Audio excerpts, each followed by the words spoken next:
port du masque sera obligatoire dans les entreprises. Une annonce de la ministre du Travail, Elisabeth Borne, qui devient donc effective pour éviter tout nouveau foyer de contamination. Bonsoir, Benoît Palisson. Bonsoir. Vous êtes délégué général du MEDEF en Meurthe-et-Moselle. Comment cette entrée en vigueur du port du masque obligatoire dans les entreprises est accueillie par les chefs d'entreprise? Les chambres d'entreprise sont des gens responsables, donc à partir du moment où il y a une règle qui doit s'appliquer au 1er septembre, elle sera appliquée. Après, c'est pas sans difficulté, évidemment, vous imaginez bien, de cas de figure. C'est-à-dire qu'à la fois, ça va rajouter des contraintes. Qui dit contrainte dit difficulté sur la productivité, et puis à la fois il y a une question de compréhension, c'est-à-dire que si elle est généralisée et qu'elle est dans tous les cas de figure, quelle que soit l'entreprise et quel que soit le secteur d'activité, la difficulté c'est de comprendre pourquoi. Donc c'est aussi pour ça qu'on a demandé au Premier ministre de voir s'il pouvait y avoir des adaptations. Il s'agit bien d'adaptation au cas par cas pour savoir si on peut tenir longtemps ce masque dans tous les cas de figure. Alors justement, pour bien comprendre les difficultés que ça peut représenter, on va regarder cet exemple. Cécile Boisson et Styliane Apève se sont rendus dans une entreprise de salaison de Jarville-la-Malgrange pour se rendre compte que cette disposition ne plaît pas à tout le monde. La généralisation justement à tous les postes de travail pose problème.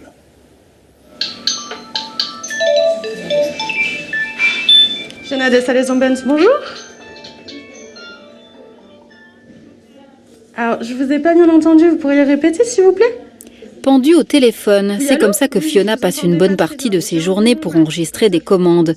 Jusqu'à présent, la jeune femme ne portait pas le masque. Elle ne comprend pas l'intérêt de cette nouvelle obligation qui la gêne dans son travail si la distanciation sociale dans le bureau est respectée.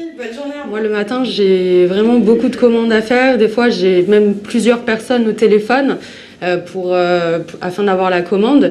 Et on ne s'entend pas, on ne se comprend pas. Il y a des produits quand même qui sont assez particuliers. Les gens sont pressés et du coup, c'est vraiment très très compliqué de comprendre ce qu'ils veulent et exactement ce qu'ils veulent pour ne pas se tromper sur la commande, quoi. Dans cette entreprise qui emploie 14 salariés, un protocole sanitaire strict existe déjà depuis 2014 pour éviter les maladies infectieuses, avec lavage des mains et port du masque obligatoire dans certains ateliers comme celui-ci. Pour le travail de manutention, le masque n'est en revanche pas jugé nécessaire pour l'instant. Le PDG de la société déplore cette généralisation du port du masque à tous les postes.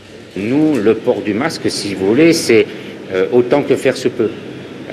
Après, si les gens effectivement sont gênés ou si ça gêne le travail, nous, il n'y avait pas forcément obligation. Sauf si il était reconnu que la personne soit porteuse d'une maladie, type gastro-entérite ou type aujourd'hui Covid-19. Si l'activité a été drastiquement réduite pendant le confinement, l'entreprise a néanmoins continué à tourner.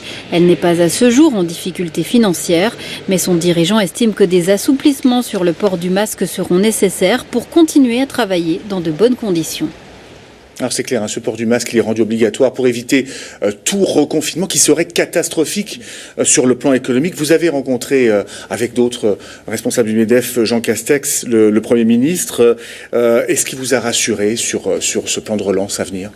Alors, on n'a pas eu la primeur du plan de relance, c'est bien dommage, mais on a les grandes lignes. Effectivement, c'est plutôt rassurant. C'est rassurant pourquoi ? Parce que il ne faut pas se tromper, on a une reprise d'activité rapide, peut-être même plus rapide que ce qu'on aurait pu croire.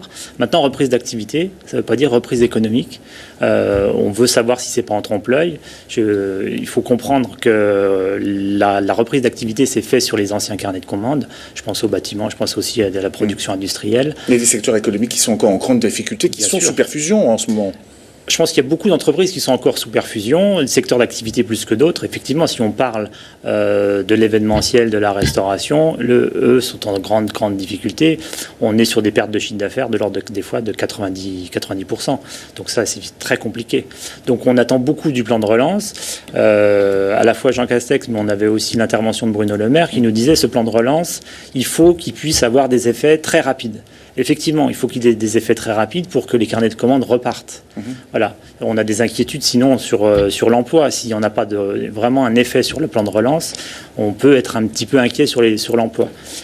On parle beaucoup du taux de chômage. Ce qui fera le chômage, éventuellement, parce que pour l'instant, ça ne se voit, ça commence seulement, mais ce qui fera le chômage, c'est les non-embauches, en fait. Donc il faut vraiment, on attend beaucoup de ce plan de relance pour ça. Oui. Les chefs d'entreprise rassurés, mais vigilants tout de même quant à l'avenir. Merci beaucoup, Benoît Palisson. Je rappelle que vous êtes délégué général du MEDEF en Meurthe-et-Moselle. Un mot de